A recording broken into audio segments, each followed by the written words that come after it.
Test, test, test, test.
Testing 1, 2, 3. Testing 1, 2, 3. Testing 1, 2, 3. Testing 1, 2, 3.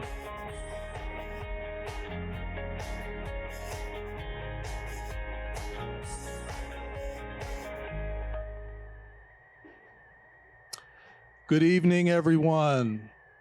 My name is Kevin Brown, and I am the Director of Policy Advocacy and Legislative Affairs at the Safer Foundation. It's good to see everybody today. I'm so glad that we could have so many come out and support the release of the Illinois Alliance for Reentry and Justice Reentry Guidelines. I want to welcome you today on behalf of Victor Dixon, the president of the Safer Foundation, our senior vice president, Sadaka Williams, and general counsel, the leader of the phenomenal Illinois Alliance for Reentry and Justice, Avalon Betts Gaston. And I want to thank you all here this evening for coming to the Illinois Alliance for Reentry and Justice Reentry Guidelines launch event. The Reentry Guidelines are a set of statewide standards guided and designed by individuals who have been directly impacted by the criminal legal system. And their goal is to redefine reentry to be bigger, better, and broader. The guidelines outline an effective and efficient reentry infrastructure that is geared towards reducing violence and increasing the quality of life for those returning from the carceral system and their families. The Safer Foundation and the Illinois Alliance for Reentry and Justice believe that healthy people and families create healthy communities. So today marks the beginning of a statewide campaign to promote these reentry standards with policymakers, reentry service providers, community and faith-based institutions, and individuals and their families that have been directly impacted by the criminal legal system. I want to take a moment right now to thank Ms. Deanne Benos and Alyssa Benedict, co-founders of the Women's Justice Institute, for allowing us to be in this beautiful space this evening. They're soldiers in the fight for freedom and justice. I also want to thank the director of WJI Reclamation Project, Colette Payne, for her tremendous support of this policy initiative and our work. And finally, a tremendous shout out and thank you to Sharice Walker, the Westside Justice Center and the Illinois Access to Justice team, Anna LeBlanc at the Robert R. McCormick Foundation for their financial support and their commitment to this worthy project. Now I want to take a moment to introduce to some, present to others, Ms. Avalon Betts Gaston. She is a Chicago native, a non-licensed attorney, an ordained minister, and a passionate advocate to dismantle and change and build the legal system focused on human justice and harm reduction, not just punishment. Avalon made her public debut as an advocate at a young age when she was convinced her fellow congressional pages to protest apartheid outside the South African embassy in Washington, D.C. This passion against various societal injustices continued through her life and was extra charged and focused on the criminal legal system after she was wrongfully convicted in 2015 and sentenced to serve a 57-month federal prison sentence. But as a believer in Christ, Avalon is also committed to using this experience to educate the church and public writ at large and the criminal legal system. And these efforts have the twofold goal of dispelling the myths perpetuated by the criminal legal system and empowering the public and especially those who are directly impacted to be on the front lines of ushering in a much needed changes to create an anti-racist, anti-classist system focused solely on human justice and harm reduction. I want to present to you Avalon Betts Gaston. Thank you.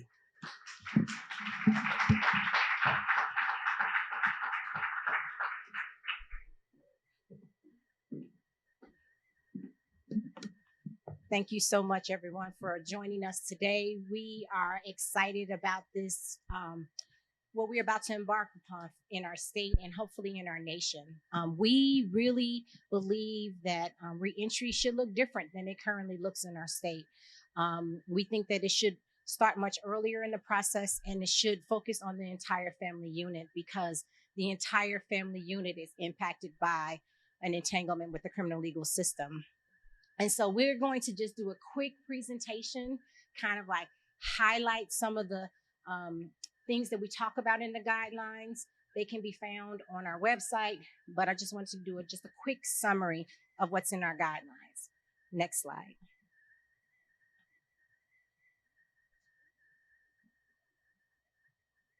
So we have to change the shift. The focus of public safety, it can no longer be boiled down to only dealing with the symptoms we call crime and violence. We must get to the root causes of harm in our community. And our reentry guidelines, the way that we feel like services should be coordinated and brought together, and things like that, and include traditional, non-traditional services. That's what we're trying to get at, is the root of harm in our community. Next slide. We must understand that the circumstances facing those entangled with the criminal legal system are systemic and deep-rooted, warranting more than symptom relief. We must redirect our focus to the social, economic causes of antisocial behavior and attack those causes head on, while simultaneously helping those entangled with the criminal legal system to have informed agency throughout the process.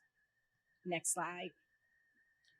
And so we feel that reentry should be centered around the 5 social determinants of health. That's economic stability, quality education, community cohesion, good neighborhood, and good quality health care. And so focusing the reentry services on those 5 areas is where we think reentry needs to move in our state. Next slide. We think that it should include both traditional and non-traditional reentry services. Next slide. So traditional reentry services, standard ones: workforce development, training, job placement, housing, education, healthcare, right? Those are all of the traditional reentry services. That's what we consider reentry now. Next slide. We think that we should also add non-traditional services: guaranteed basic income, mutual aid, mentorship, arts and recreational services, a sentence plan, health and wellness, academic supportive services, reimagining justice services. So no entry into the system should be a part of reentry services. Emergency family plans, civic engagement, and participatory defense. All of these things that we know we don't consider reentry right now, we believe should be a part of the reentry services that are provided to our brothers and sisters that are entangled with the criminal legal system, along with their families. Next slide. Humans require repair. We face the challenges we have in our communities right now because we have broken people within broken communities that have been divested and divested year after year, century after century. And so we have to heal the people, we have to repair the humans, and that will lead to repaired communities. Next slide. And so our vision for reentry in Illinois, and hopefully our nation, is that reentry is bigger. Reentry must incorporate traditional and non-traditional services that address deficiencies in a person's social determinants of health. It needs to be broader. Reentry must start at the first point of contact with the criminal legal system, and also include people that don't experience incarceration. One of the statistics that we found out in preparing these guidelines is that 80% of the people that are entangled with the criminal legal system end up with a misdemeanor. none of them are offered reentry services. So 20% end up with felonies, 80% end up with misdemeanors, and 80% are not given any services whatsoever. Like, that is a huge void in our services. Like, if we helped the 80%, how many of them could we prevent from actually ultimately getting a felony, right? Like, stopping and healing them before they get to the point where as they end up with the felony. So we think that 80% should be part of the reentry services. They should receive services from the reentry service providers. And then the last area is that we think it should be better. We think that reentry must be holistic. It must be comprehensive and coordinated and provided through a navigator-driven supportive services system instead of silos. And what do we mean by navigator-driven? We want it so that someone outside of the system is walking with the family as they go through the system, right? IDOC comes in too late. So this person would touch that family at the very first point of contact, and they would connect them to services that they need. One example that I like to give is that if I got caught for stealing something at Walgreens, let's say baby formula, right? I need baby formula today. You telling me I'm going to get you job placement, I'm going to help you get a house and all this other kind of stuff is not addressing the need that my baby needs formula today. And so that's why we think that navigators and people who are helping them navigate this system should know about mutual aid service providers and things like that, because those organizations help provide those things in the right now. So tapping into mutual aid, tapping into community fridges, tapping into even community gardens and things like that. If I need access to healthy food right now, getting me a job so I can buy it later is not helping me right now. And so we think that really addressing those in the now issues is going to be vitally important to reentry. Next slide. And so we're inviting those online, those here who are already not a part of the Alliance to join us. We don't have any membership fees. We're just people who are committed to remaking the criminal legal system, implementing policies that actually help us to be fully free, and then also helping us to create a system of reentry where we are taking care of our brothers and sisters who are entangled with the criminal legal system. So you can go find out more information about the Alliance at our website, which is www.ilarj.org. And so that's just a quick overview. You can find our reentry guidelines on our website. We are going to transition. I am inviting Miss Princess Austin to the stage, Sister Colette Payne, and Brother Orlando Mayorga to the stage so that we can have a conversation with you about some of the amazing things that they're doing, and how we can, again, contribute to the reimagining of reentry in our state.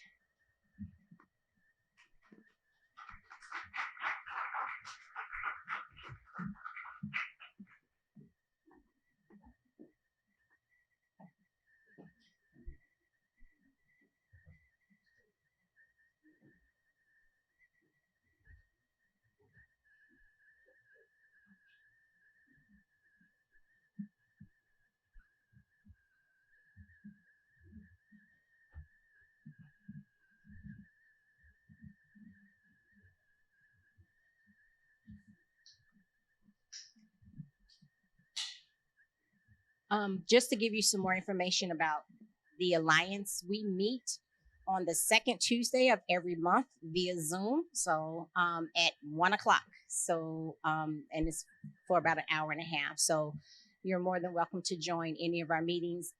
And my contact information is on our website. So thank you. And thank you for your patience as we transition to the conversation portion of the event. Okay, I'm gonna come sit down now. Oh, I need my question.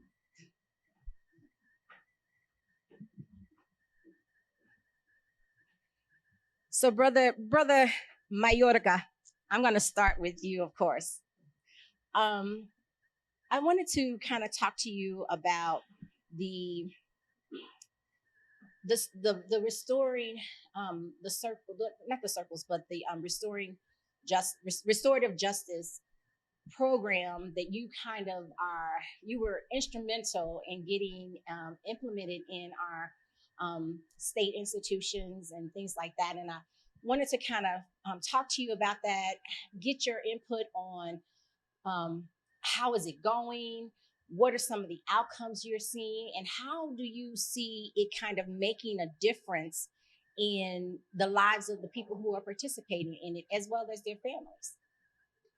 Well, I do want to say that it hasn't just been led by me. It's a collaborative effort that includes many of the state agencies and as well as the county, Cook County State's Attorney's Office.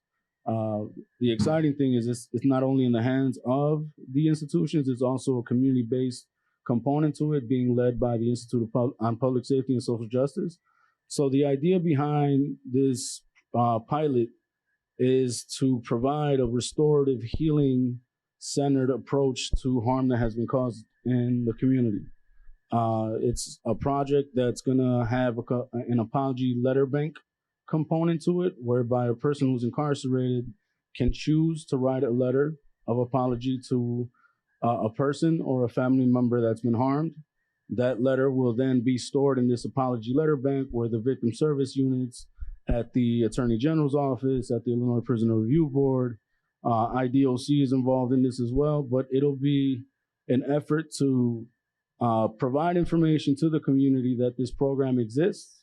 Once that letter reaches the bank, the family or the family member is notified that this letter exists. That person has the choice of reading the letter or not. Whether the person chooses to or not, that letter will always exist. And it'll be there at the behest of a person who has been harmed. The other component is the restorative conferencing part, which is the part where a person who has caused harm can meet with the person who was harmed. In other states, this is called the victim offender dialogue. We're choosing not to call it that. We're choosing to use restorative language. So thankfully, our partner in Dr. Elena Quintana offered Healing Beyond Harm as the name of this restorative program. And we're in the implementation stages of it. We've chosen Logan and Stateville as the two pilot sites. Thankfully, we do have, I believe, 19 to 25 women who are interested in taking part of the program. We'll be meeting with the men at Stateville. We have yet to see the results, but what we're hoping is to see the results that we've seen in the other states that have similar programs. And it has shown to provide healing and to provide just a healthy process for people to really find a way to move forward after harm has been committed. And we have examples of this already occurring in communities. I'm familiar with the Mothers Group at Precious Blood. This is a group of women that meet together once a month, mothers who have lost children to violence in communities of Chicago, and mothers who have lost children to incarceration. And together, this group of women are able to provide the healing that is necessary for each other, where in the traditional punitive system that exists, these mothers are pitted against one another. In this space, they're actually supporting and providing the healing that's needed for one another. That's great. I mean, I'm excited about that because I know that the current system doesn't really have a path for people who have caused harm to actually start to heal themselves, right? And so you get into the system, you're kind of broken. The system breaks you further, and then you don't have a path for it to actually heal. And so I'm really excited about that program really starting here in our state. And I was just thinking, the other thing that I wanted to ask you about is like kind of imagining beyond where you guys are right now, and to say if thinking about other programs out there in other states where the Illinois Alliance is saying that reentry should start at first point of contact. So just imagining having these types of programs when harm first happens, right, in the community, to have people that are involved in that to actually begin the healing process, even while they may be going through the whole prosecution, right? So like thinking about that, what are you hearing in other states? Have you heard about any programs that are doing that? And then is that something that you anticipate or think might happen in our state? I certainly hope so. I mean, and I think it's you who actually introduced me to the vocabulary of participatory defense, right? When I hear about other states engaging in programs like that, it gives me hope for the city of Chicago and for the state of Illinois. Like, what would it look like for mothers who are traditionally pitted against each other in the courtroom to actually have somebody accompanying them and providing some of the healing work that's necessary, along with the resources that are needed to ensure that little Chili doesn't end up like his brother Chili, right? And this is what I think Coletta's always talking about when she says no entry, right? What would it look like to be able to provide the services that are needed for this little brother of this older brother who's going through the criminal legal process, to ensure that that little guy does not end up in the footsteps of his brother, but also to ensure that the needs of the person that's going through the criminal legal process is also being supported in that holistic way. Just because a person's going through this pretrial process does not in any way take away his humanity. In fact, you're innocent until proven guilty, right? That's what they say. What's supposed to be at the heart of what this criminal legal system is. But even post-convict, after a person is convicted for whatever offense that person was convicted of, like, what does it look like to provide the education services, to provide the mental health services?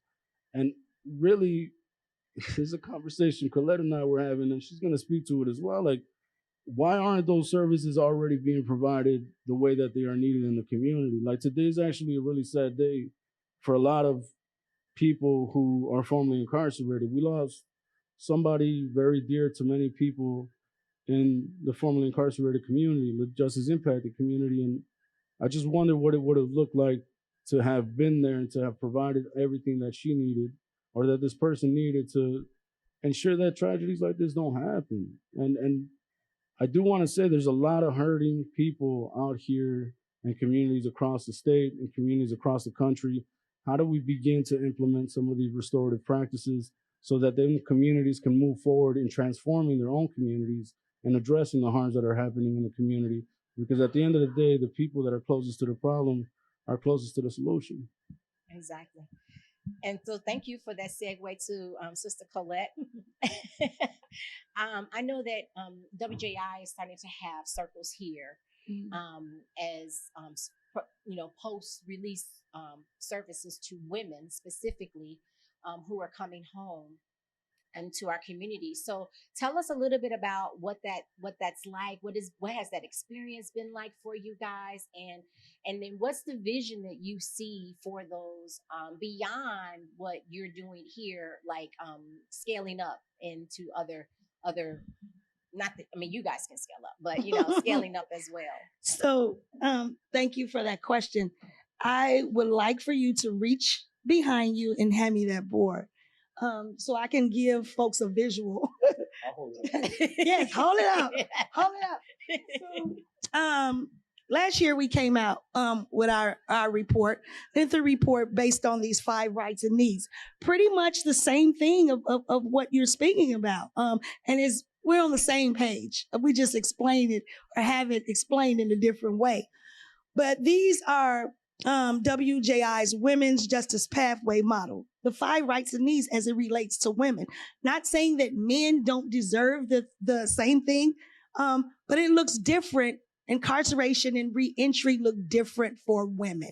We're different. So relationship safety. What does that look like? Health and well-being, safe and stable housing, economic security and empowerment, and supported family. If one of these things is off balance, women aren't right, especially when it comes to safe and stable housing. And I give you an example. Paroling home and you don't have a safe, stable, and supportive housing unit for yourself, and you have to possibly return home to a trick or a man that you don't want to be with. And he's asking you to perform some type of act. And then he says, if you don't do it, you got to go, and I'm calling parole. So now you're back into a system. Economic security and empowerment. If we had everything that we needed economically wise, women wouldn't be experiencing a lot of the things that lead us into systems. So we've been holding these circles based on these 5 rights and needs, asking women to choose just one for now as what they want to change and reclaim in their life, and then create a plan as to how can they get there. Our first circle was absolutely amazing. Like, it was healing for me.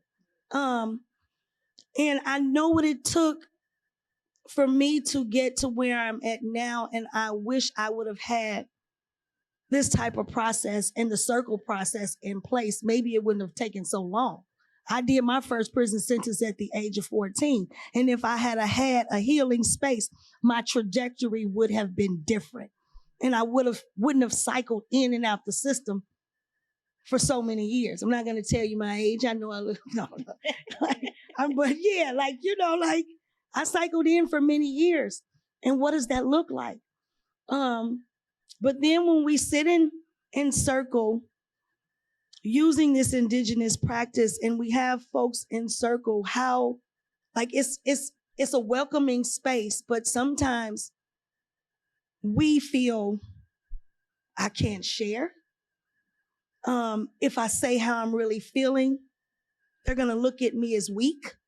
If I'm struggling with substance misuse, if I'm going through domestic violence, how do I share that? How do we connect with people? And it has to be folks who are formerly incarcerated leading these efforts. So it can be a place of trust, a place of no judgment. And folks have to know that. So the circle process, we've been doing circles. We had our first circle in person last month. We just had a virtual circle. So we do virtual space too, and then work with women on reclaiming what it is that they need, and then reaching out to service providers. I wish it could be a one-stop shop, but we have to make connections with folks because it takes all of us. I love the way when you were talking about creating that safe space, and that if this was something that had been available to you the first time, that would have changed the trajectory of your life. And that's really what this is all about. That's what tonight is really all about, is that let's get in early and help people be better, right? And feel better. And I think the other important piece that you talked about was that it has to be a safe space, right? And because people feel like they hold back and they miss out on that opportunity to receive healing in that area because I can't disclose that piece, right?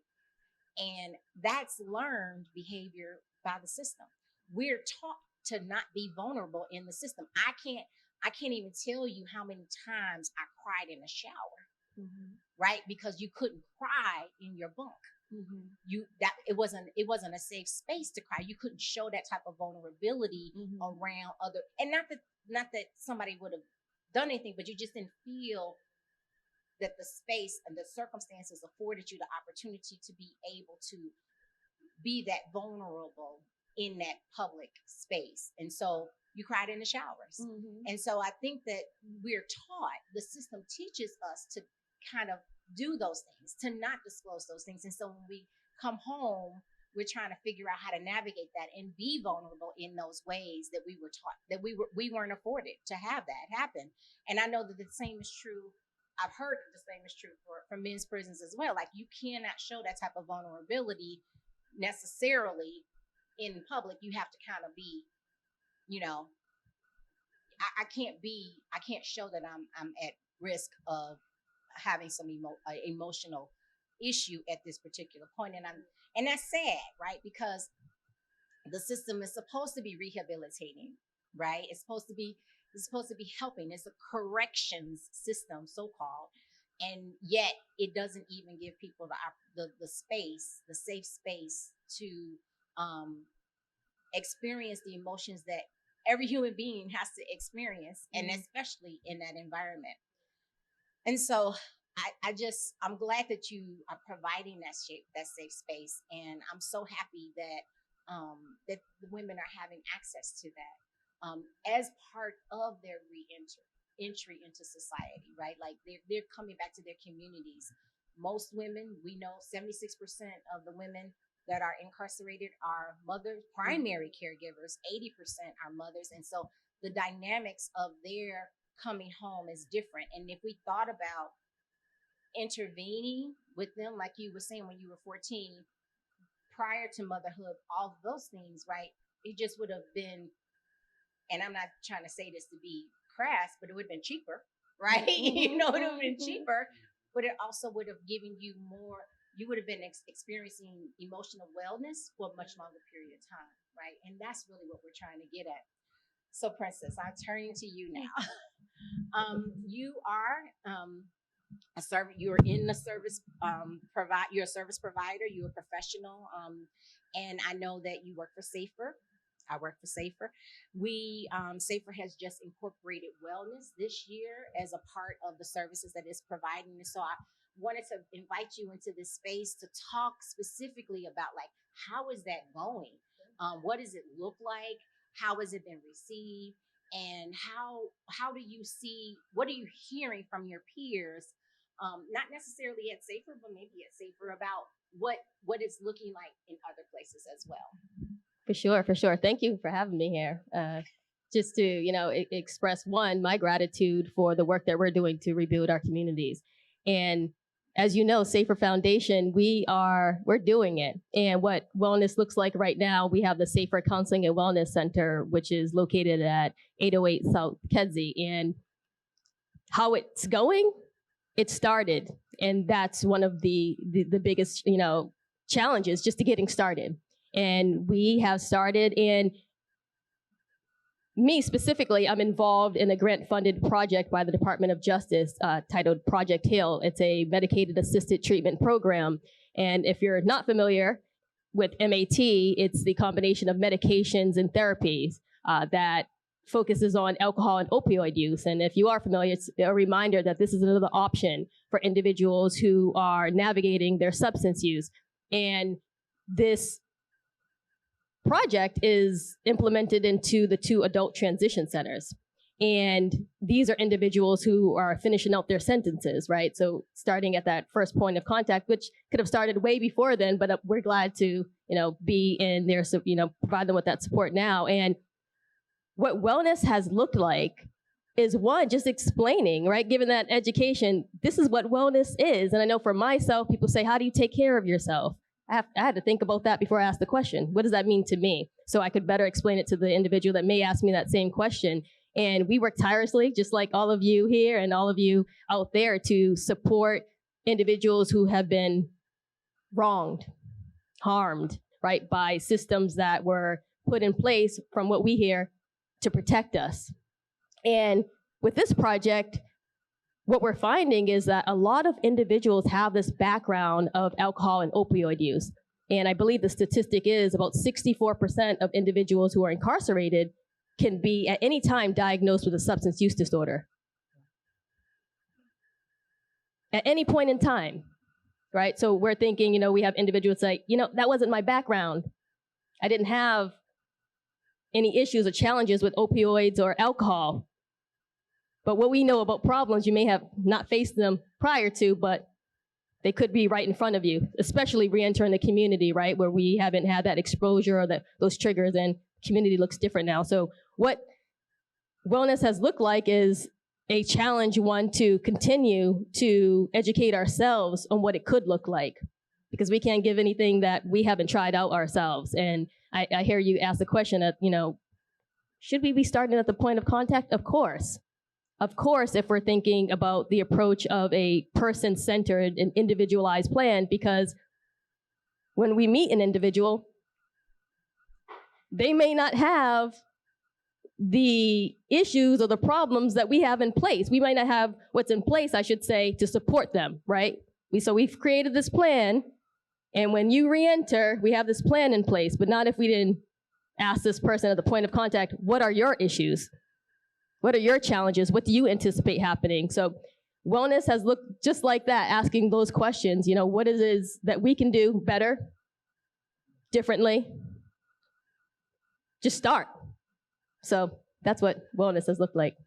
And so that's really interesting, because I like the concept of really asking them, what do you need, right? That's really what the system should be asking throughout, right? Because that need may change. Like you said, at any point in time, I can not have an issue and then have an issue. And when I think about all of the permanent punishments that people with arrest and conviction records have to live with, right? Like, those are things that can actually push you into the point, whereas I wasn't a person that had a substance use disorder, but now I am, because I can't find a job, or I can't find housing, or I can't live here or there, or whatever the case may be. And so I like I'm glad and grateful that it's starting with questions of, what do you need? And we're trying to create and devise programs and services based on that need in that moment, which might change in 6 months, right? Like, it might change in 2 weeks. And so being able to do that, and I think that individualized approach is really what's vitally important for us to be able to really pour into people, right? Because if I'm giving everybody the same thing, right? I'm giving Colette the same thing you giving me, and giving to Brother Chili, like, somebody gonna come up short. Somebody is not going to get what they need in that moment. And so I appreciate the individualized, human, person-centered approach to reentry, to decide what is it that you need now. And so we're going to open it up to, if we have any questions for people that are online or in the audience, about the reentry guidelines, about what is it called now again? I know it's not called Healing Beyond Harm. I love that. And the circles for that, as well as what SAFER is offering. So I didn't know if anybody had any questions. We want to kind of open it up, have a conversation. If anybody had any questions here or online. There's one online?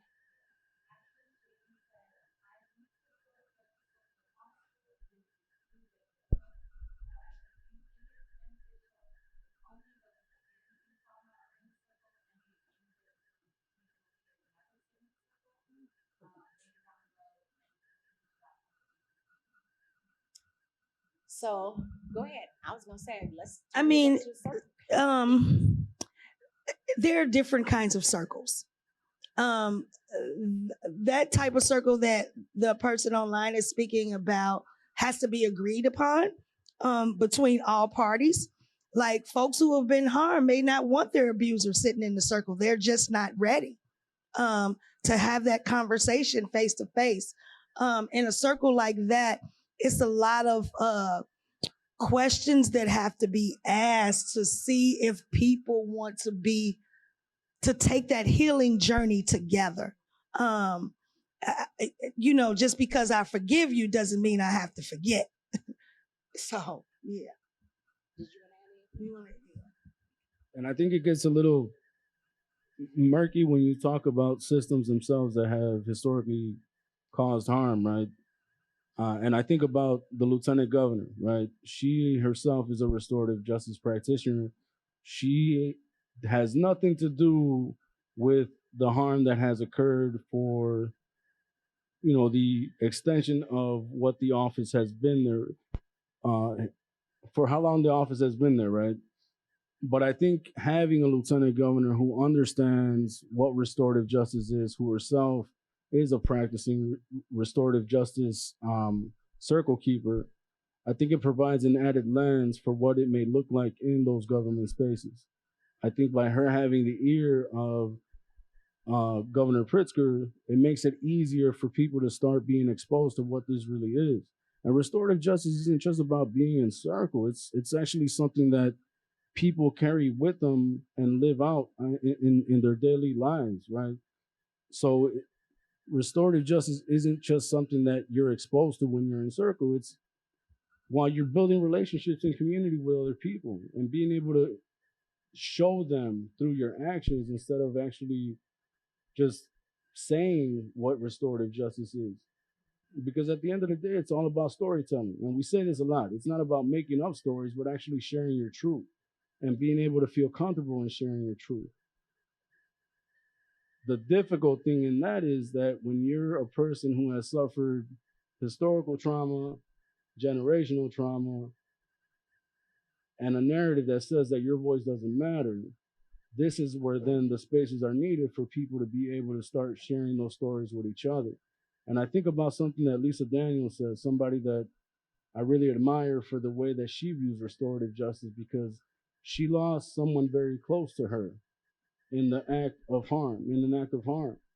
And she took it upon herself to advocate for the person that took her son. And one of the things that she says whenever she speaks to you one-on-one or in a panel like this is that the shortest distance between two people is a story. And what she means by that is that the more you're able to get to know a person through this storytelling process, the less likely you are to want to harm that person. Like, what would it look like to start doing that in a more intentional way in government, in community, and between people? And I think that's what we're trying to do. That's why I'm very, I want to say, excited and hopeful about the work that we're currently doing in the JEO, because it's definitely needed. So I can just add, as a circle keeper, we had a situation with a young man who lost his sister to gun violence. Then his brother was killed by gun violence, and there was a hit out on him and his mother. And we found out about that, and we did a circle with him. Now we could not invite the people who had the hit out on him to that circle, right? But our ultimate goal, what we had to start with him in that moment, in that space, and then attempt to build on that while we had people on the street talking to the people who had the hit out, right? Dealing with them, trying to bring the heat down on the block. We had to keep him safe. We had to take him out of where he was. And so when I think about that, like the circle process, it's not going to look the same every time, and it has to be different. And so, but there should come a point, if everybody wants to really get to the place of being healed from that harm, it should come to the point, if all parties are committed to that. Let me be clear. If all parties are committed to that, where at some point there is a circle amongst and between the person who has been harmed and the person who has harmed. But that is not always available, because it's based on it. Each individual needs to be committed to the process. And so, like, for us, we never got to the place where we could bring those young men together, right? We never got there because everybody wasn't committed to the process. And so And that saddens me because not only did that young man who had a hit out on him needed to be healed, the person who put the hit out on him needed to be healed, because hurt people hurt people. And I would have loved to experience him getting the healing that he needed as well, right? So to answer the question is that it's not always going to look that way. We would love for that to happen, especially those of us that are circle keepers, but we're also realistic. We understand that that may not happen. Do we have any other questions? Yes.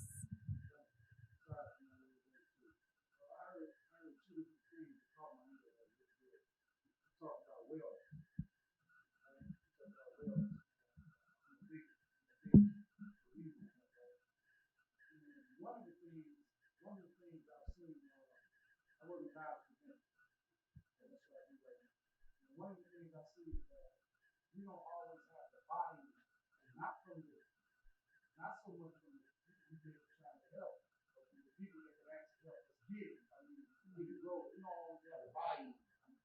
And I really want to know, how do you change that dynamic? I mean, we can throw the data and the numbers out there all the time, but if you're just not really moving, well, maybe you don't have the trauma. I don't know. You know what I'm saying? But I just want to get some input on that. I want to come back to some of this stuff. But I just want to get some input. What is that wellness to share that up? I mean, on both ends. What does that look like? That's a great question. The buy-in, right? How do we get those who have the resources to provide them? And what it's looked like at Safer Foundation is similar to what it looks like to providing the population, the communities that we're trying to support, is providing that education around, one, why is this important? But two, why does this matter for you? The person who has the resource, connecting those numbers that maybe they ignore. That story, as you mentioned, right? The shortest distance between two people, telling real life stories. This is an individual using an example. This could have been X, Y, and Z to you, right? This could have been you. And if not, if that's not something that you're ready to start, right? That healing process of just having that conversation, explaining that these resources that you may have or be connected to can do this. This is what we're expecting to see. This is what research has already said. Once we do this, we're not trying to do anything new. We're not trying to do anything new. Someone's already doing it. Many people are doing it, in fact, and showing that, right? Look at that. Look at everyone that's doing it. Don't you want to be part of something that's bigger than yourself? So showing that it's already working and then connecting those stats right back to the person who has the resources. And I want to jump in really quick because as part of the Alliance, we are participating in this thing called the People's Process, which is participatory democracy, which is people coming together to demand from their government the things that they need. So this People's Process that we're involved in right now is specific to the 1994 crime bill. We have come together as a community in the state of Illinois to repeal and replace the 1994 crime bill, but we are one state of several that are also going through this process. And so having gone through this process and Brother Chili participated, Sister Colette, you was there, where we kind of came together and said, what do we want instead? And what do we demand for the resources to be used for in our communities, right?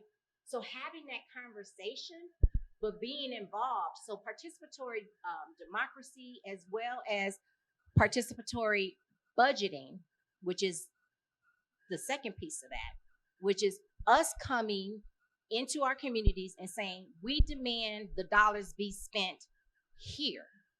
So I think it takes both. I think it takes the education piece for those with the resources to convince them to buy in, but we also have the power, right? Because we're the voters. They get into office based on us. For us to go to them and say, we demand, this is what the budget that we want. And we need to really start doing that. And I know that a lot of hyper local organizations are doing that throughout the state. And we really need to start to look at doing that in Chicago and other places as well. So I just wanted to add that advocacy piece, because I'm the advocate. They're advocates as well, but that's my lane.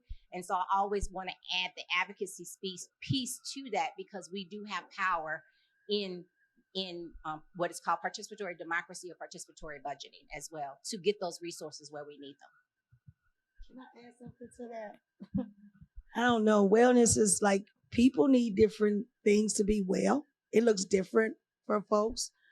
I know working with women, it could be many of things. And what we have at the Women's Justice Institute is called a survival fund, where women can tap in to something at the moment. Say a woman I can't pay my light bill. I can't pay my gas bill. They're going to shut our water off. I'm not going to be able to wash myself, or my children are not going to be able to use the stove. We have a survival fund that women are able to tap into. And, you know, a lot of times we ask people to participate in certain things that we offer. But if a person isn't well in a monetary way, where they're able to have a roof over their head, pay a light bill, they're not going to be able to function in whatever program. It's like, what can you give me right now? Is it bus cards to get to the place? Is it a ride here? Like, you know, the need is great throughout our state, and so many people are without. And it's like, how can we help them in the here and now when they say, I'm not well in this way? So wellness can look different for different people. And that is one way. You know, we have these funds, and we ask people to donate so we can keep that pool of money flowing to support women in whatever it is that they need. Be it a survival backpack with sanitary items in it, razors, think of wellness, Narcan. You know, some folks are still using. So what does that look like for them? With no judgment, but supplying that education. If they are using, this is how you can possibly take care of yourself in a safe way, by bringing yourself back from an overdose or possible potential overdose if you know the symptoms.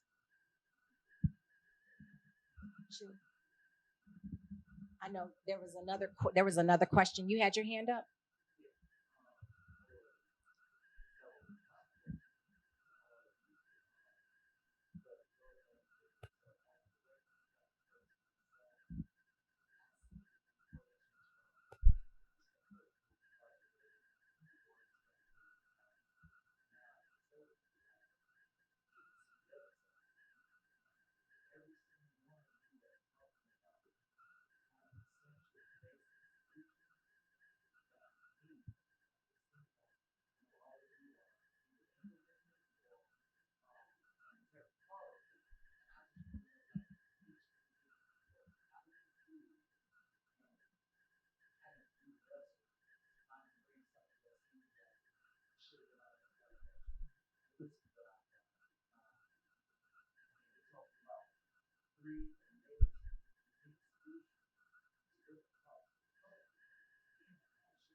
I mean, for me, it's a privilege, man.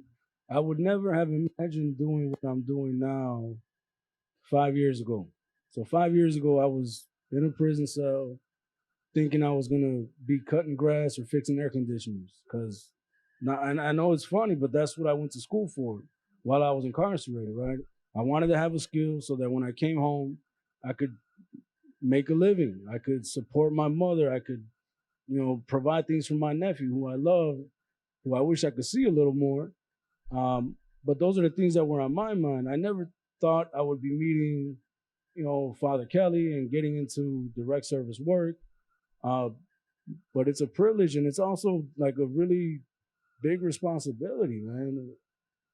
And sometimes that responsibility weighs heavy on people's shoulders because it's not just us three or us four, it's all of us in the room. It's the hundreds and thousands of people that do this every single day, that wake up tired because they don't turn their phones off, right? Because they're getting calls from, the little brother or little sister who needs a ride because they're stuck in a neighborhood they're not supposed to be in. But these are all the things that weigh heavy on people, and we don't do, and I don't want to say we, I want to say me. I had a very hard time understanding and knowing what I needed for my wellness for a long time. I'm starting to learn that a little better now, but it's a work in progress, right? And I think it's something that many of us should have the resources to engage in before we come home, so that when we're given these opportunities, we not only shine at it, but we're able to maintain that shine, because sometimes that shine wears out, man. There's a lot of responsibilities that I wasn't expecting when I came home that I would have to deal with. There's a lot of added responsibilities that come after about 2 months of not being able to work or not being able to get a job because of the permanent punishments that people deal with. But Uncle Chili's being looked at crazy because he drank all the milk, right? And he can't buy the gallon of milk, right? And I'm just using myself as an example, but that's the reality for a lot of people that are coming home, man. And being able to balance all that sometimes does get hard. But still, within that, I wake up every morning. I'm happy as hell to be able to go do what I need to do. And as a system impacted person, it feels good to know that others are looking and being like, man, if Chili can do it, I know I could do it. Not a knock on me, but being able to provide that sea change that people need to actually look at and be able to hope, man, because like I said, I never would have imagined it. I'm just thankful that I'm here, and as long as I'm able to do it, man, I'm going to be trying to tear down whatever barriers, throw little wrenches into a system that I believe was not meant to be fixed, but to operate exactly the way it's supposed to, right? It's meant to lock people up. It's meant to lock people up again and again. And it's going to take people like us to try to set up different, holistic, restorative systems that can transform our communities, so we don't rely on the systems that exist that end up harming us more. I don't know. It is my duty. Like, it is my duty to fight. And I haven't always seen it as my duty. Doing my first prison sentence at the age of 14, cycling in and out of the system, doing my last sentence in 2009. So if you would have asked me a few 24 hours ago, would I have been where I'm at now? No. I would have been sitting around a table, a different type of table than the ones that we sit at. And it would have been with some, and I'm just keeping it honest, some heroin and some crack. Like, I never thought that I would be here, but it took me to be honest with myself and honest with people as to what it was I was going through and search deep. So when I go inside these prisons and people see me, who I've been in and out, cycling through them rooms, and they be like, dang, oh my God, you look so beautiful. Look at you, what are you doing? I want to be a part of that. But also understanding that I wouldn't have been able to do this work if I had have not sought out therapy. Because I just knew when I came home for that last time, I was going back because of those permanent punishments and not being able to get a job and the rejection. And so, like, wellness looks different for different people. I said, okay, I'm not going to let society dictate to me. I'm going to school. I enrolled in school. And I was like, oh my God, I'm still struggling. So even though, I'm doing well, it's still that struggle. And I still have challenges. but being able to rely on Link, hey, Chili, I'm struggling. Chili, no, like I just graduated. I'm like, Chili, I can't do it. I'm struggling. I can't even rap. Could you tell me, how did you do this paper so I can freaking graduate? Right, Chili? And you sent me an outline and I got it. But it's just like, if I was struggling and wanting to use, I'm going to call Chili. I'm going to call you and be Avalon. Like, I'm struggling. I feel like I want to use. We have to be that vessel that you talked about. Like, when I first started, I felt like I was alone doing this work until I started to meet other people who were experiencing the same thing that I was. And it's about building those relationships and connections.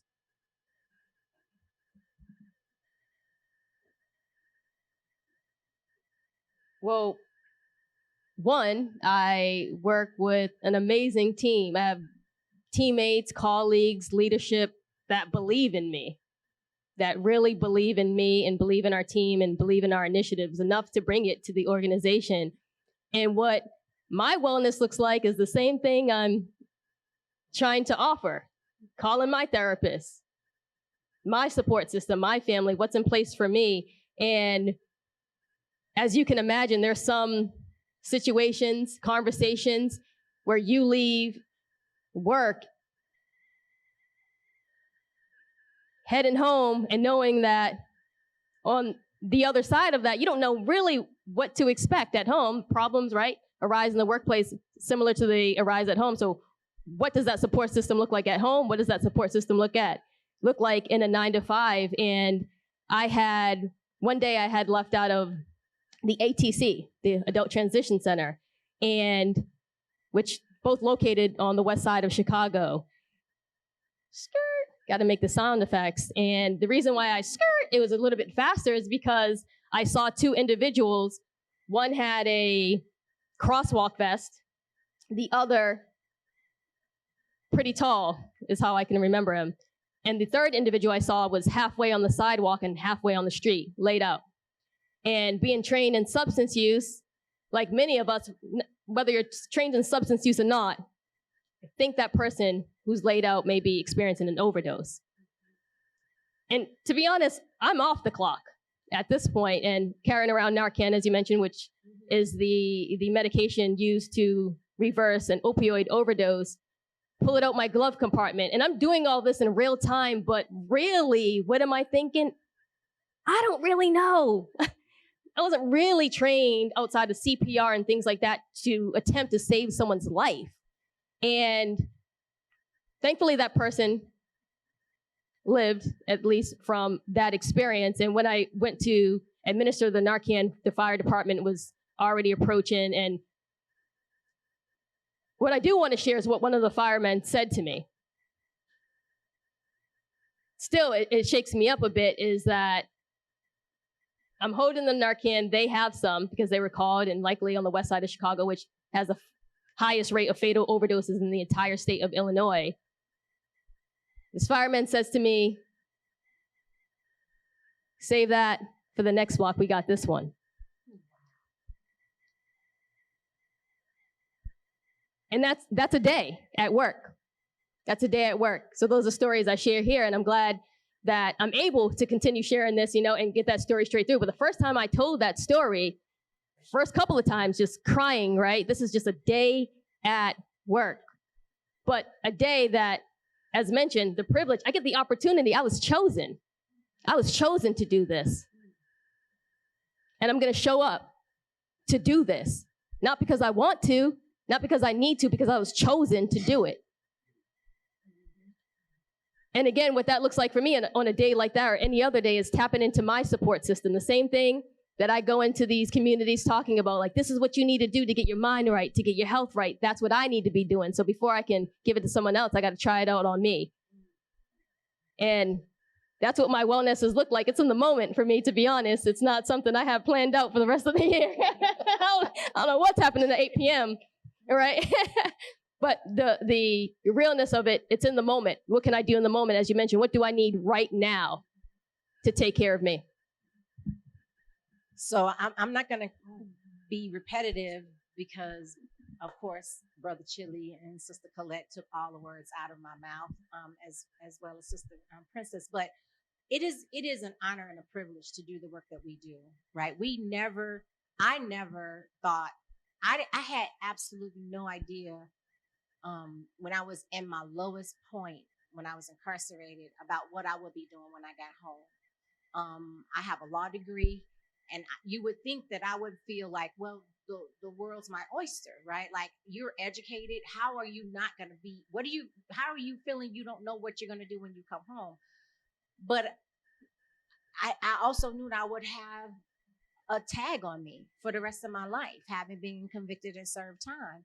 And so I really did not know what I was doing. And as I was rediscovering who I was in the midst of that hell that is not healing, it does not help you and in any way, shape, or form, when I was doing the hard work of figuring out who Avalon was, that's when I realized that I have to do this work.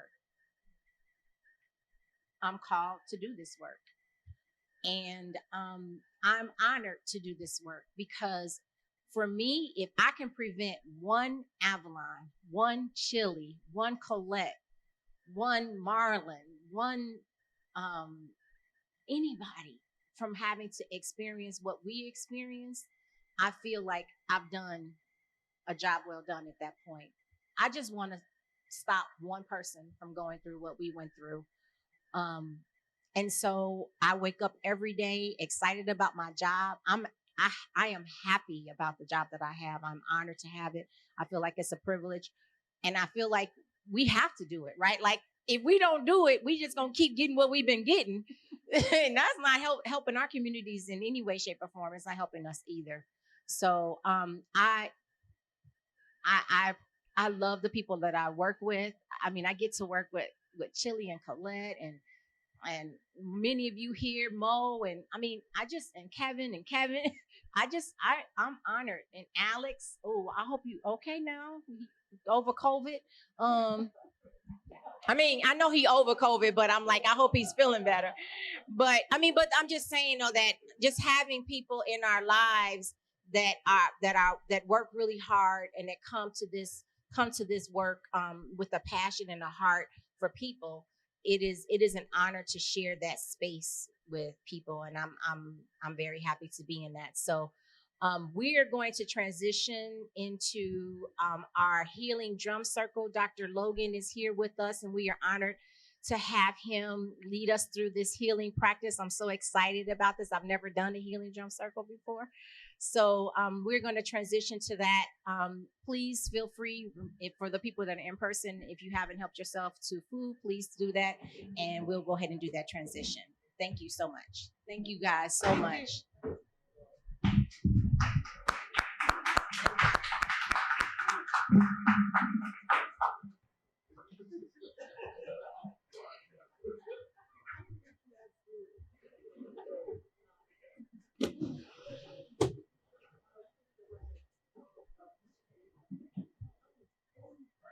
You ready to play?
While some people are getting dinner, some people have already eaten. It's Kevin Brown again from the Safer Foundation. I was very moved by a lot of the testimony that was given here this evening. And I'm very privileged and honored to be working with so many committed individuals to helping bring justice and helping people to live out their dreams and live the lives that they were meant to live. I want to take a moment right now to introduce to some of you and present to others a real guest this evening as we talk about trauma and we talk about healing and we talk about wellness and wholeness. Dr. Gilo Kwesi Logan is the president and CEO of Dr. Logan Consulting. Dr. Logan is an internationally renowned speaker and businessman and founder of the nonprofit Soul Creations. He has traveled to some 23 countries and throughout the United States, training individuals regarding diversity and inclusion in an increasing complex and global world. One of his many talents is drumming, and he will lead us today in the concluding of this event, which is part of, as I said, wellness and wholeness and healing. Ladies and gentlemen, Dr. Gilo Kwesi Logan. Thank you.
Good evening, everyone. How we doing? Good. So it is an honor to be here. I'm humbled to be here. I appreciate all the words that I heard, all the spirit that I felt, all the stories that were told. And I want to say that for me, my entry to the restorative work was traveling and living I spent about 7 years working and living in 23 countries. And one of the things I noticed, and most of that was with indigenous people of color. And what I found is they always had some ritual, some mechanism, some process for keeping the community together, for healing, for troubleshooting, for problem solving. In the Fiji Islands, they sit around and they drink kava and they do storytelling.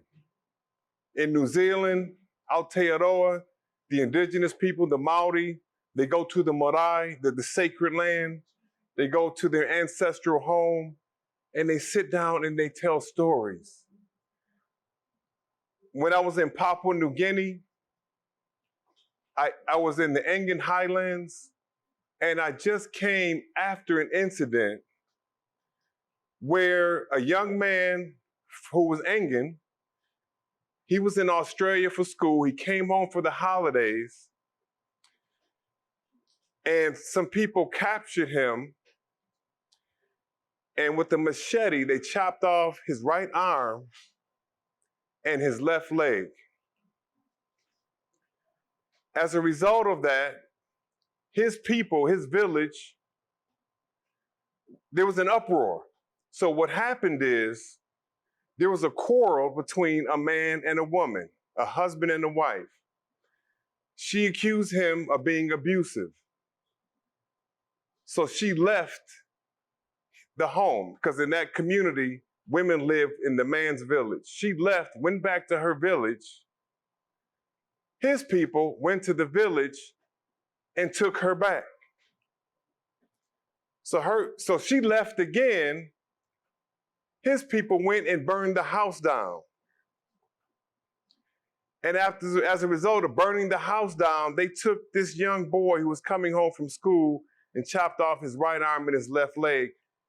And all hell was about to break out. And what they did is they came together, the village elders, the village heads came together to resolve this. This was before I ever heard the word restorative, peace circles, restorative justice practice.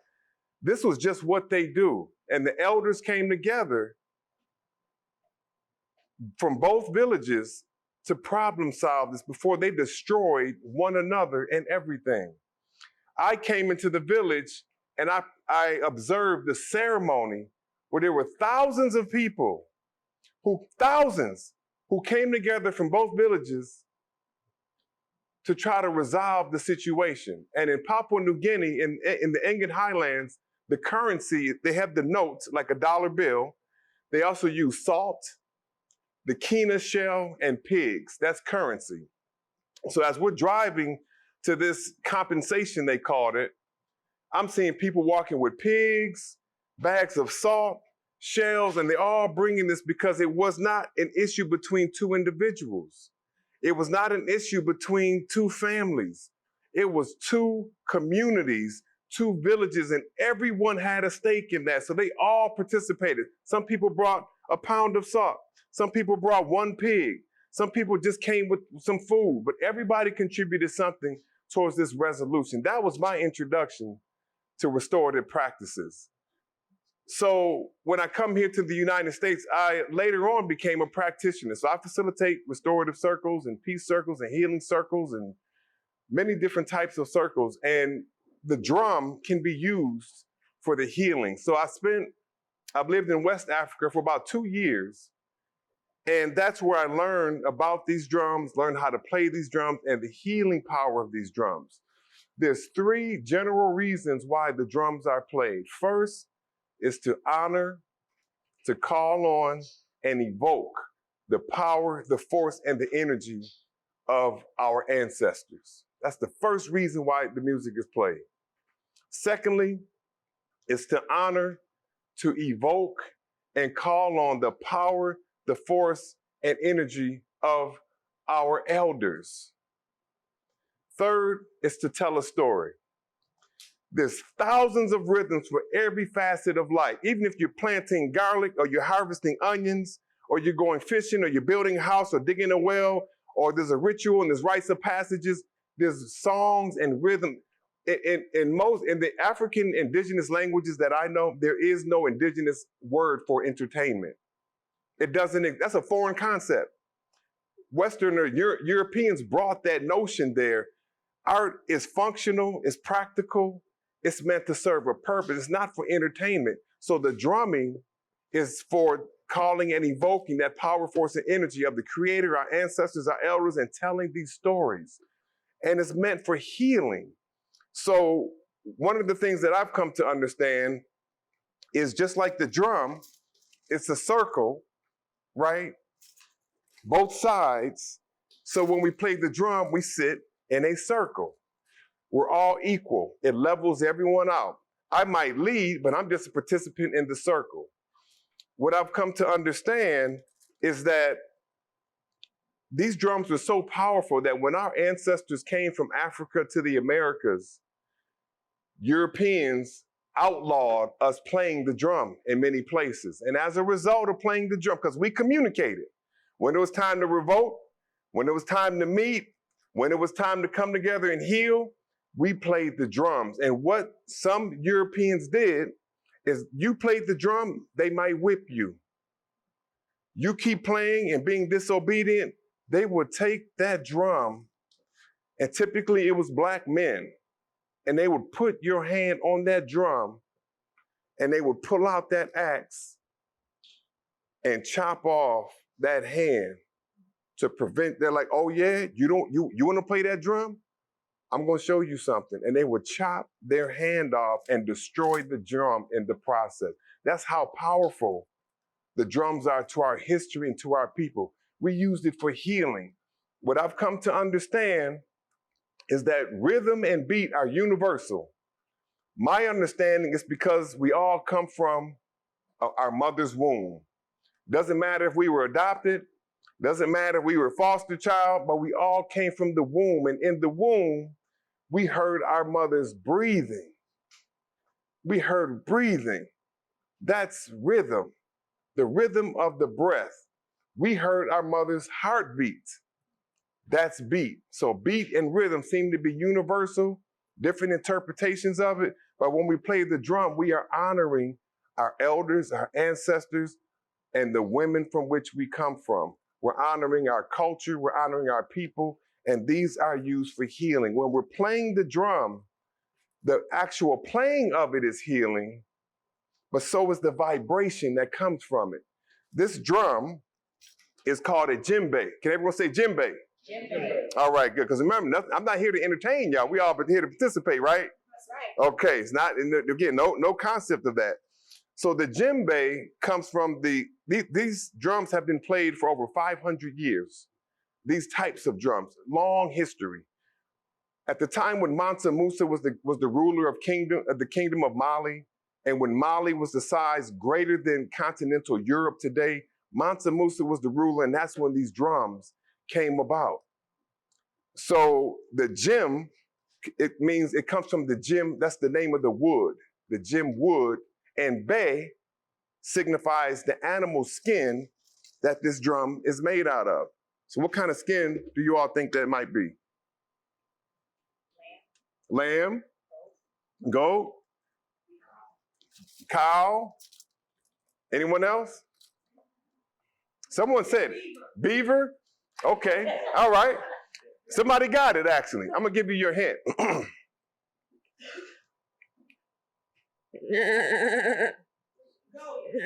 Goat. So djembe.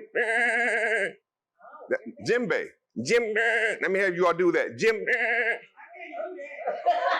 Wait, come on now. Wait, come on, djembe. Okay, so y'all gonna leave me hanging? All right, so I'm gonna have to do this alone then. All right, fair enough. So I had some goat for lunch, and you know when you belt and you burp, kind of. So anyway, so djembe, that's one of the main stories of where the drum comes from. Also, there's 3 different sounds you make from the djembe. There's the bass, the tone, and the slap. So with the bass, for those who have a djembe, if you can put it between your knees, if you have a bracelet or a ring, you might want to remove that so we don't damage that bling bling, but also so you don't damage the drum. So you can pull it between your knees, you tilt it forward, and then you pull it back between your knees. So this is the mouth. This is actually the mouth of the djembe. So just like you talk with your mouth open, you don't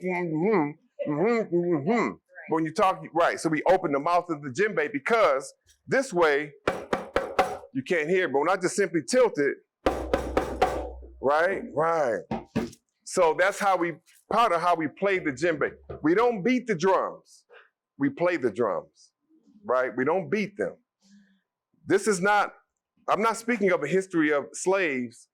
I'm speaking about the history of Africans who were enslaved, right? Because there's a distinct difference there.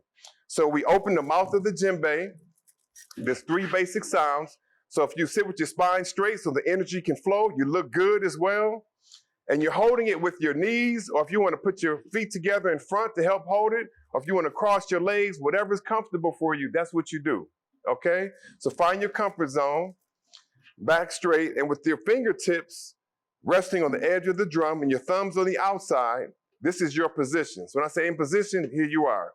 So you might be sitting there, okay, in position, right? Now, put your left hand on your knee, the middle of your hand in the right palm, you just one time, right in the middle. Okay. So now we're gonna try it together. I'm gonna go boom, you are gonna go boom. So it's like a call and response. That's one of the concepts, and I don't want to go too far into the history of it, but that's one of the concepts African people carried with them no matter where on the planet they went. Call and response. We hear that in gospel music. We hear that in hip hop. You hear that in how jazz music is played. You hear that in the drum. When Africans went to India over 3,000 years ago, now you hear Indian music from India, because Africans went there first. And you hear it in their music, you hear it in salsa, merengue. So we carried that with us, call and response. So I need a call and response. I'm gonna make the call, boom, you all together, boom, the response. Got it? Okay. See what I'm talking about? You got it. Okay, so now you're just gonna repeat after me. If I do my left hand, you do your left hand. If I do my right, you do your right. If I do both, you do both, okay? All right. There we go.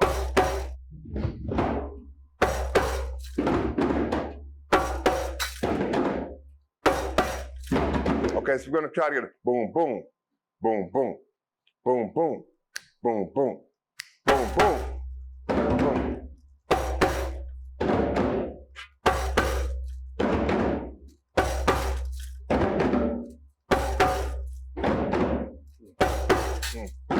There you go. So right there, we're playing our mother's heartbeat.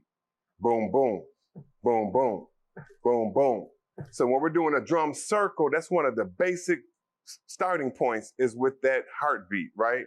So that's the bass. The tone, put your left hand on your knee. If you're left-handed, I apologize. Not trying to discriminate. But just with your fingertip, you're tapping the edge of the drum. Let's hear that. Left hand.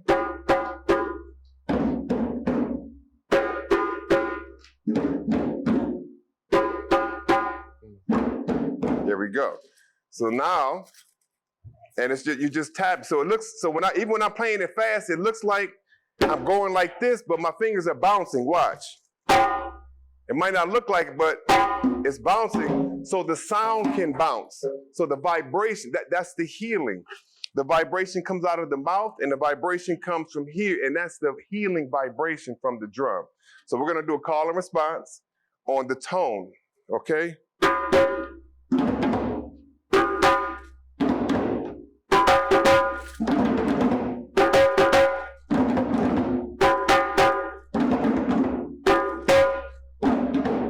Okay, all right now, here we go. So now, we're gonna do a call and response. You're gonna play whatever I play. Got it? Good, here we go.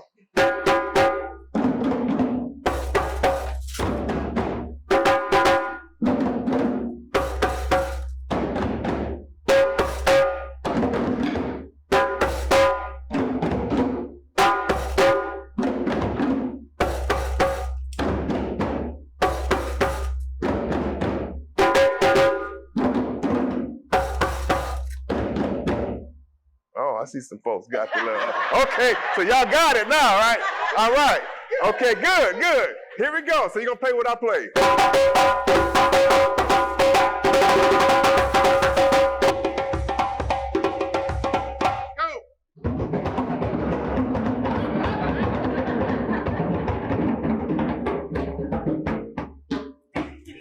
All right.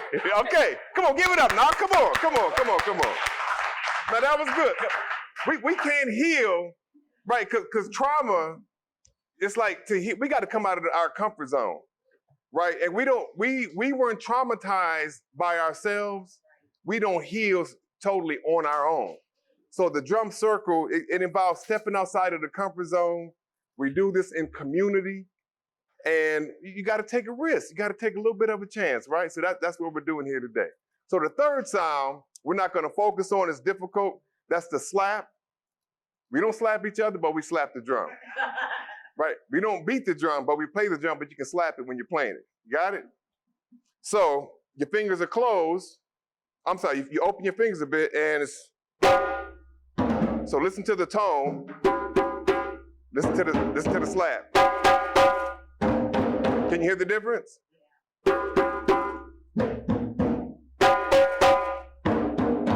All right, you mastered it. Here we go. So let's do a quick call and response, and then we'll get into an actual rhythm, okay? And if you don't have a djembe, you can grab one. Does anyone have the drum with the sticks? Okay, oh, you see, figured it all out. So I'm not even going to instruct you. That brother's got it already. Okay, here we go. So you just want to do a call and response.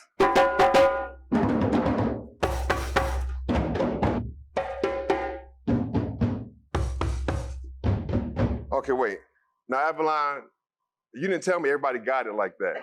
So I'm gonna have you close your eyes. Uh-oh. I'm not gonna take your drum. I'm not gonna tie your shoes together. Okay, close your eye and just play what I played.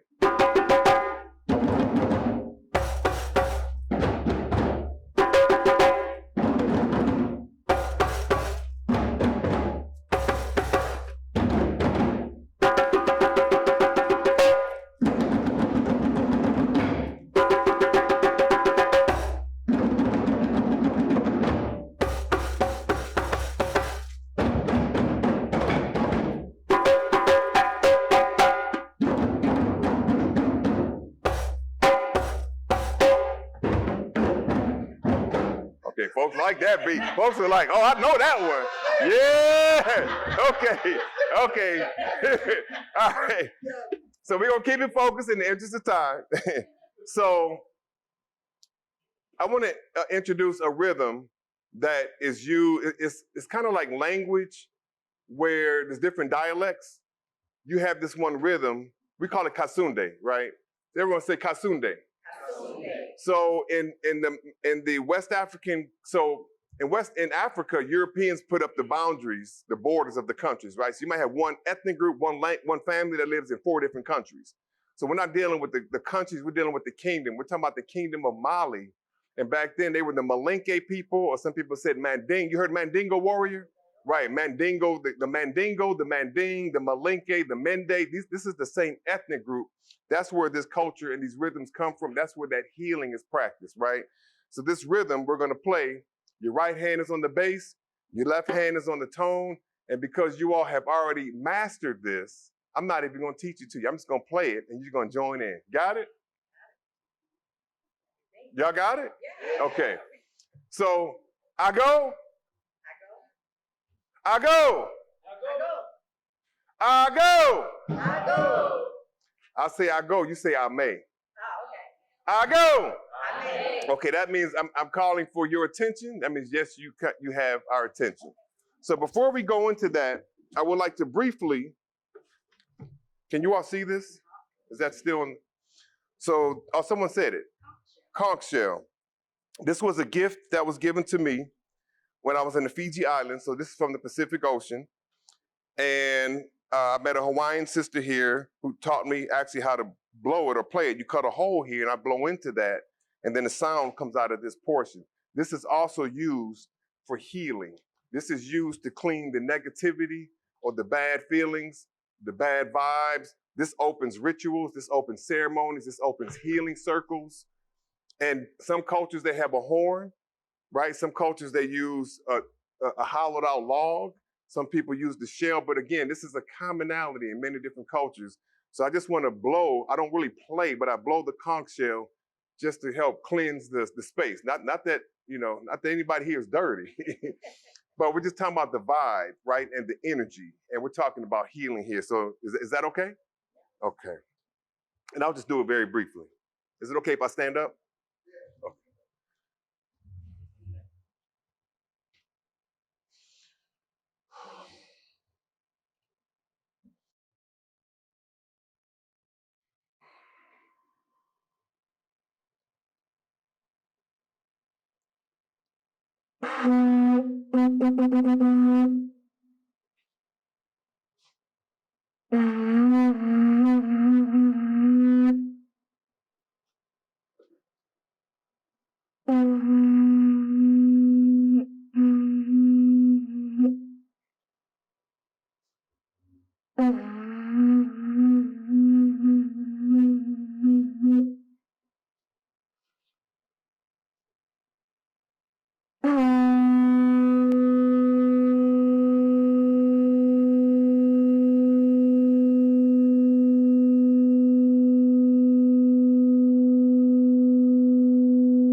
Drummers in position.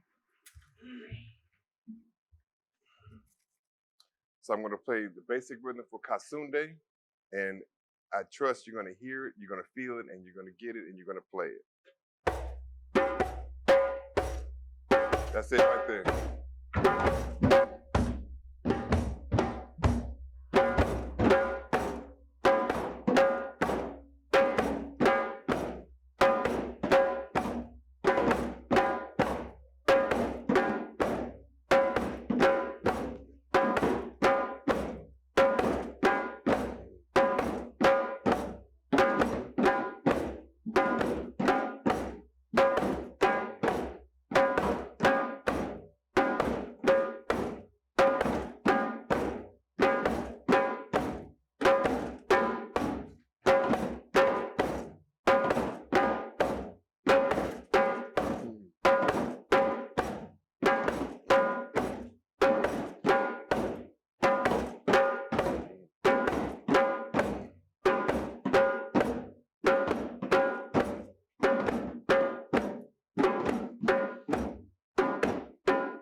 Okay, now keep playing. Don't stop, don't stop. I'm going to play something different, so don't let me throw you off. Keep right there. You're going to play with your eyes open or closed, it's all good.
Come on now, come on, come on. I didn't do it by myself now. So if I may, real quick, can I grab, there's a drum with the stick. Can someone hand me that one, please? A different one. Oh, no, you brought, no, you got it going on over there. And then we'll just do this real quick, and then I'll take a few minutes for Q&A. If there's any questions, yes, please, thank you.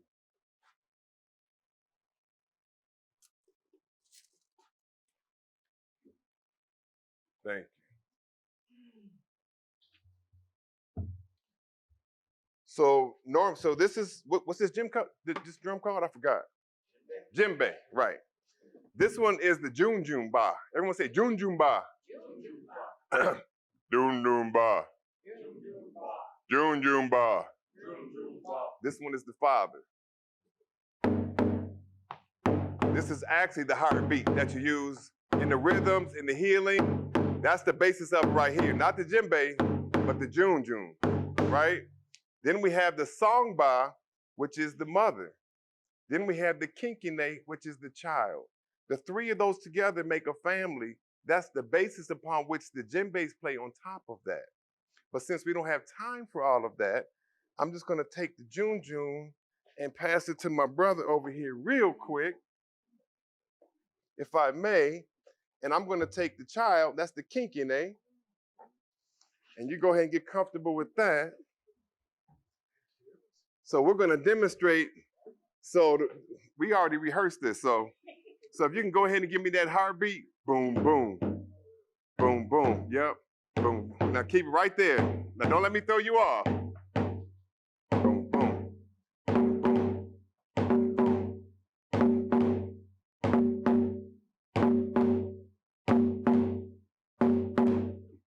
Okay, if you don't have a drum, I need you to clap. Here we go, like this.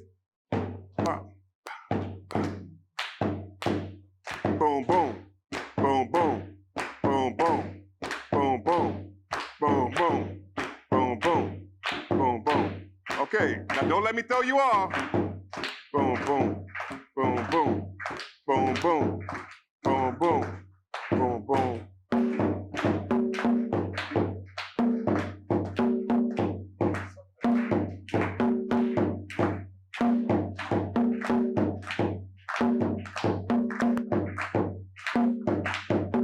Okay, 5, 6, 7, and stop. Okay, great. Now, to close, it's been a long day, that's all right. So to close this off, I'm gonna get the djembes playing what we were just practicing. The jun's gonna play the heartbeat. If you don't have a drum, you can clap along. And if anyone wants to sing and dance, we got room for that as well, okay? Any questions about this before we move on?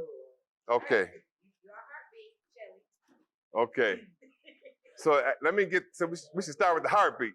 So 5, 6, wait, hold on, I'm gonna give you the call. So 5, 6, 7, and boom, boom. Boom, boom. Boom, boom. Boom, boom. Boom, boom. Boom, boom. Boom, boom. Okay, djembe plays. Remember your part? Don't do what I'm doing now. Get ready. Ready?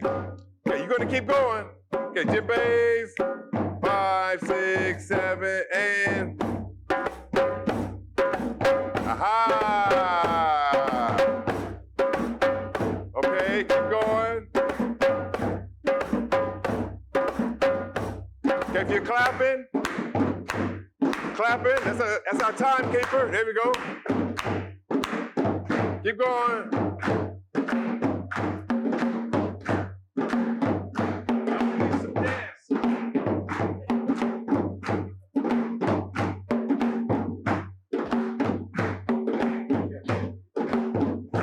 There we go. Keep going.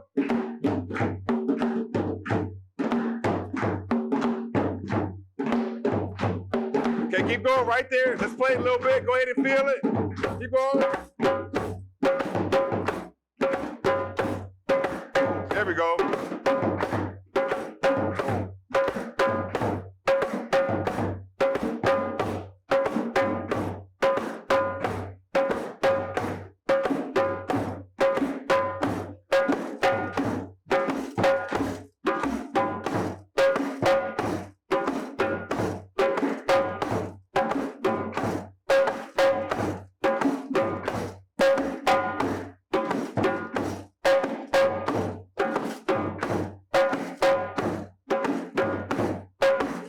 Follow me now. We'll pick the tempo up a little bit.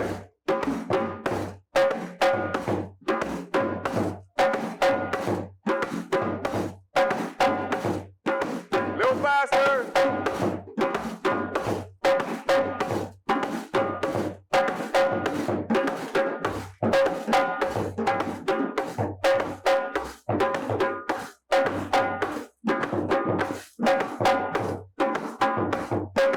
The heartbeat a little back, keep going.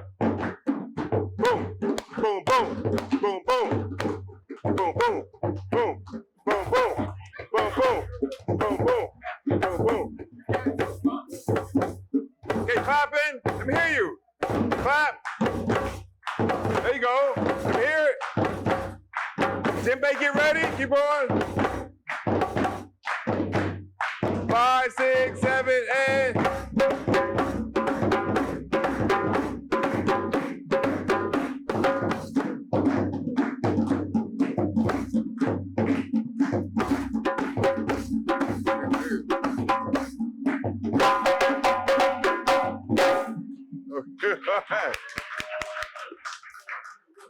So the last thing before we conclude, and then I'll take any questions you all have, or a few minutes for questions, is the ending.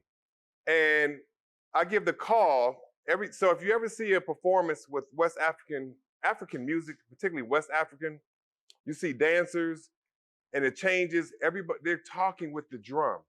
So understand, for example, in the Kingdom of Mali, Abu Bakari II is the one who sailed to the Americas before Columbus came here.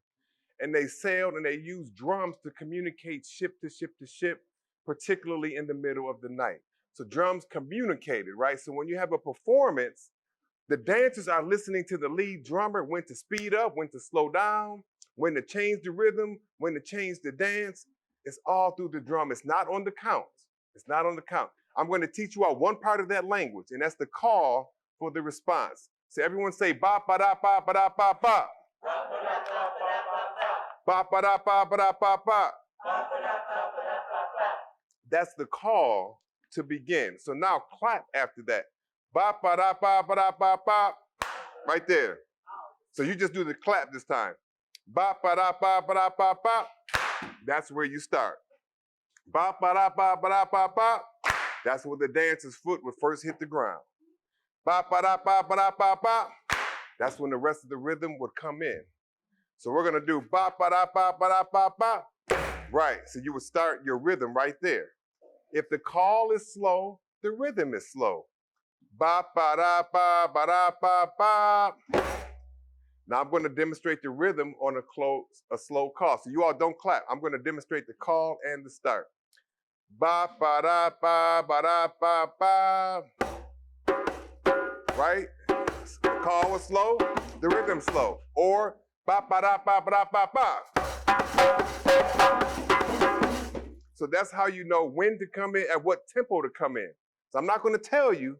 I'm going to play the rhythm and the call, and you play the tempo accordingly. That's the call to start. That's the call to change. That will be the call to stop. So let's practice that real quick.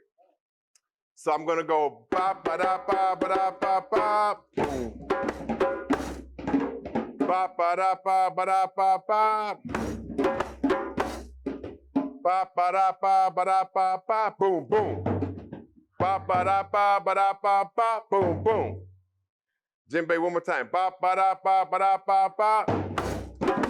Got it. If you're clapping, ba ba da ba ba da ba ba. Got it? We got that? All right, let's try it.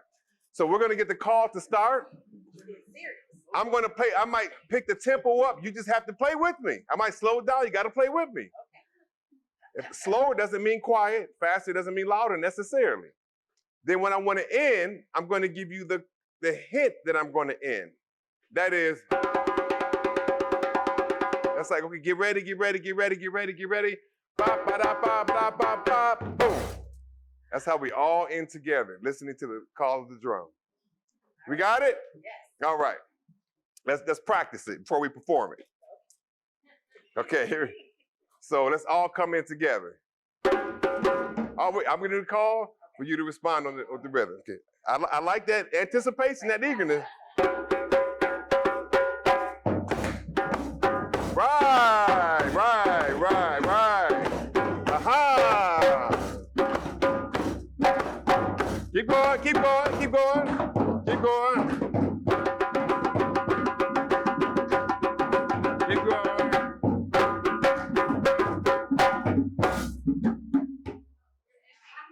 That's okay. That's okay. This is only rehearsal. This is only rehearsal. That's okay. So we're gonna quote unquote perform it, right? Not really. We're gonna play it. I'm gonna give you the call to start. When we get the rhythm, I just want you to go where you need to be and lock into if you're clapping, if you're playing, But the thing is that when we go within, that's where we find one another. And that's where the healing begins. And that's where the healing circle is with the drums and the vibration. It's the rhythm, it's the beat, it's the togetherness, it's the unity. And it's that vibration of healing. So when we talk about reentry, right? If we talk about those who are formerly incarcerated, whether if you have been or not, just by virtue of living in this world, we all need to heal. So we can all utilize this as a tool for healing. So once we play it, I want you to really register into your own healing, whatever that means to you, right? And I want you to lock in. Don't worry about, wait, is he about to start? Is he about to stop? Is he about to stop? Because I'm going to do this. That's like, okay, let me come out of it. Let me get ready. Then, bop, ba-da, ba, ba-da, ba, ba, boom. That's when we'll end. Okay, so you don't have to worry about me. I'm not going to play any more tricks now. I want you to tune in. Okay, can we try that? So I'm going to give you the call to start. We'll play it for just a couple minutes. We'll lock in. I'll give you the warning and then the call to stop.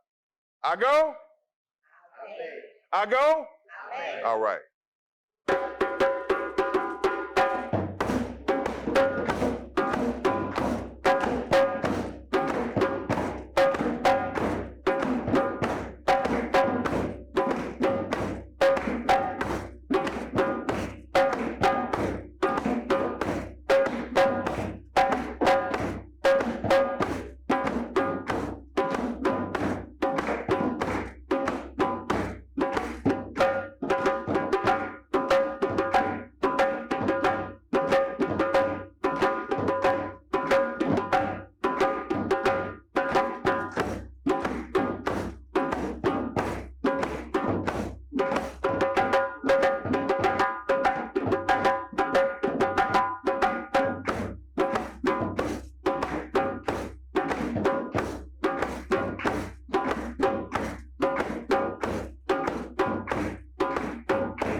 Now, we're going to do a 2-minute version of that. This time, since you all are already advanced, I'm going to add one little piece to it. So we're going to start bop, ba-da, bop, ba-da, bop, bop. We're going to start the rhythm, right? I'm going to pick up the tempo. I'm just going to pick it up by playing it. So you got to tune in. We're going to heal together on that, right? Yes. Then, ba-da, ba-da, ba-da, ba-da, bop, bop, ba-da, bop, ba-da, bop, bop. Instead of, that's when everybody does that's when you put your pain in there. You put your issues in there. You put your love in there. You put your healing. You put your joy. You put whatever it is you need to release and to live, you put it in at that point. And then once we're doing all that, whatever you do, it's not about what rhythm you playing and who's got it, who's cool, who not. That's when we have the permission to be our authentic self and to be who we are, right?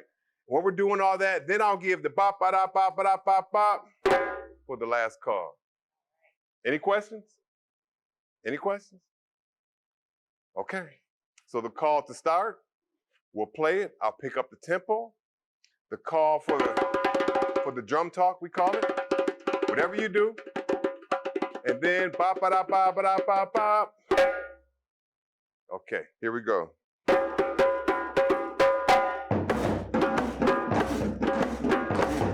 Boom, boom. Boom, boom. Boom, boom. Boom, boom. Boom, boom.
You all made it.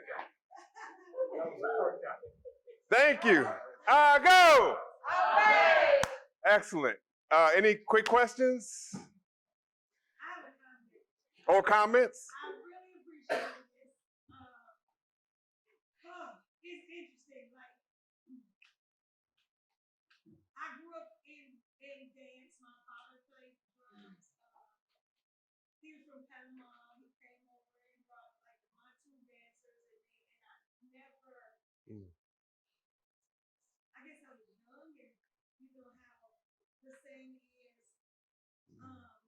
when the student is ready, the teacher will appear. Yeah. And what he was offering then, like I always looked at. So when I was born, my dad was 62. So he died when he was 95, and I think like him healing in this way. But as he was trying to teach me the concept of healing, I didn't get it or didn't understand because of what my small mind was going.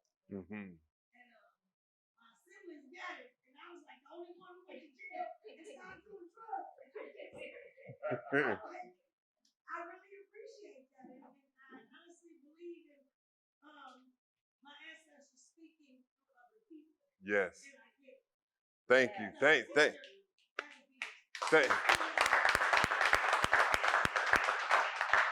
Thank you for that.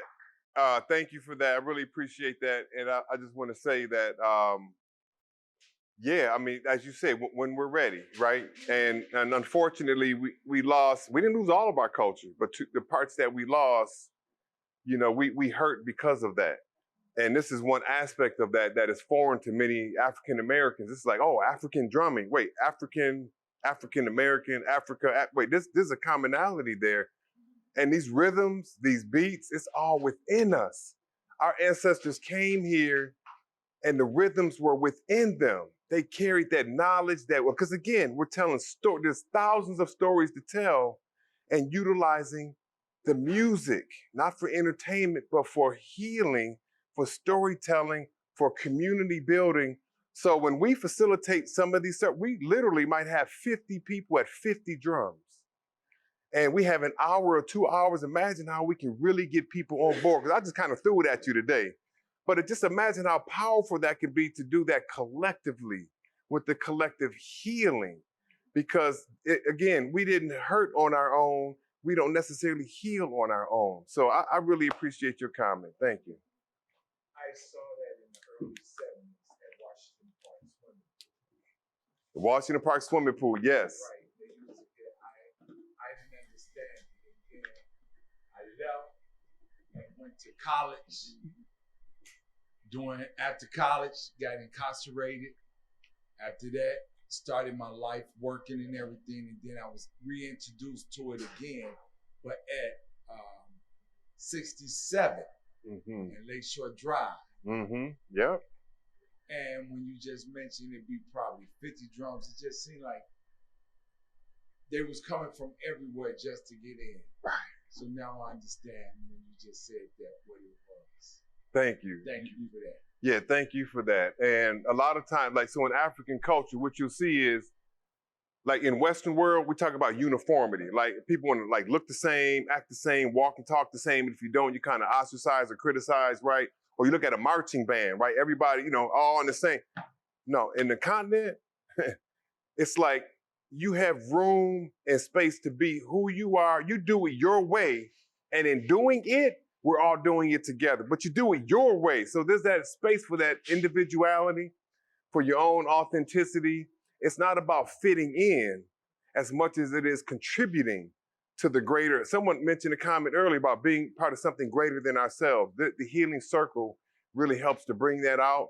And it really speaks to not only something greater than ourselves, but that place within us in which we all connect. So thank you for that comment as well. Yes. I just want to thank you for the education. You spoke about Abu Bakr. Yeah. Ivan Van Sertima. I'm a student of Ivan Van Okay, Sertima. me too. They came before Columbus. But the biggest thing that connected with me was when you give the history of the drum, it immediately made me think about a I think we called it a documentary that I watched while I was in prison. It was by it was National Geographic. Yeah, National Geographic, and it was a guy who was looking for the Ark of the Covenant. Some of you might have seen it. It was his search. He was I don't want to say what do you call the people that search? Not a psychologist. I think he was an anthropologist, but he was searching for the Ark of the Covenant, and his travels led him to South Africa, where he heard of a tribe. They said that they traced them back to the tribe of Dan, I believe, and they said that they had took the Ark of the Covenant once they were kicked out of Israel. They went to southern Africa. And long story short, he talked to the people, and then he went to go search where they said where the Ark of the Covenant. They said someone had stole it, and then they traced it to another West African country, and then they found it inside of a museum. And what it turned out, what they said was the Ark of the Covenant was a drum. And they said that it wasn't the original Ark of the Covenant, but they said that it was a replica. And they talked about what the drum actually meant to the people. As you started explaining, like when they go into war, when you're doing something, you're using that sound and channel. So when you were saying all that, you was educating and bringing up all that stuff. So, man, I appreciate it, man. I appreciate what you're doing and how you doing it. Thank you. I appreciate you, brother. Thank you. I want to offer my apology because it's like, I mean, in such limited time, there's so much that I didn't mention. And for any mistakes that I have made in this, I just want to apologize to my teachers, to my mentors, to my elders, to my ancestors if I misrepresented anything here, out of respect for what I don't know, right? But I try my best, I do my best, and more than a musician, I'm an educator. And I don't care what performance I have, I'm gonna try to get some little snippet of information or knowledge out there, because again, this is not, the essence of it is not entertainment. It's really about community building. It's about healing, and it's about the collective identity of who we are as a people. And that collective, there's the French philosopher Descartes said, "I think, therefore I am." We've heard that before. Well, the African, I don't want to say the African version of that, but the African worldview is, I am because we are. And because we are, therefore I am. So Descartes was trying to figure out the nature of reality. Like, how do you know something's real? Well, I think it, so therefore it is. I know I'm real because I think it, right? Whereas I know I'm real because I know I'm real looking at you. Like, you all are a reflection of me. Hopefully I'm contributing something to you all. I am because we are, and because we are, therefore I am. That's the collective nature of the whole thing. So yeah, again, thank you for that. Thank you. Thank you. So if we can ever bring this type of healing to what you all do here, Avalon, I just want to thank you for, you've been phenomenal. I've learned a lot about you and for what you do here, how you do it. Brother Kevin, if it wasn't for you, I wouldn't be here. Avalon, she okayed it, she approved it. So I want to thank, no, because I wouldn't be here. I simply wouldn't. I want to thank you all for who you are, for what you do. Thank you all for being here. Everybody who's tuning in from home or wherever you're at, we're all in this thing together. So if we could ever be a support to the work that you're doing in terms of community building, the restorative work, peace circles, healing circles, community building, by all means, I'd be honored to be a part of that. So it's been great being here today. So thank you all very much. Thank you. Mm.